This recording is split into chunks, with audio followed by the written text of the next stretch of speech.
In today's video, I'm going to teach you how to build a site header in Squarespace 7.1 Classic Editor. By the end, you'll know how to set up a clean, on-brand header that looks great on desktop and mobile and helps visitors navigate your site with ease. Start by logging into your Squarespace account and opening the site you want to edit. From your site preview, click Edit in the top left corner. When the page enters editing mode, hover over the top area of your site until the header controls appear.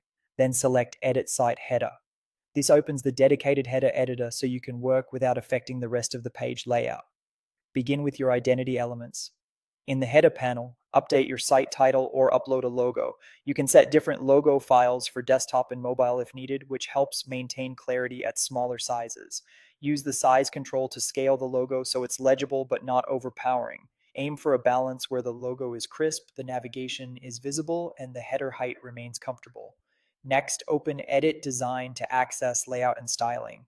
Choose a header layout that arranges your site title or logo, navigation, and any extras the way you prefer, centered, split, or aligned to one side. Set the header content width to full if you want edge to edge alignment, or inset for a more contained look that matches your page content width.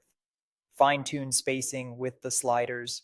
Adjust header padding to control vertical height and tweak link spacing so your navigation items are easy to read without wrapping. Keep things consistent. Small spacing changes can make a big difference in clarity and polish. If you want to enhance functionality, click Add Elements. Here you can include social icons, a call to action button, or a shopping cart icon if you're running a store.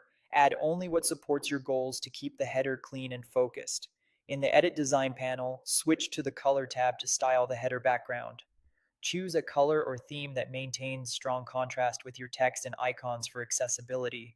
For subtle depth, enable a drop shadow or add a border. Both are helpful for separating the header from page content, especially on light backgrounds. Decide how the header behaves as visitors scroll. You can keep it standard so it moves with the page, or set it to fixed so it stays visible at the top. If you choose fixed, keep the header height lean to avoid covering too much content. When you're satisfied, click Done and then Save to publish your changes. That's your Squarespace 7.1 header, built and styled with confidence.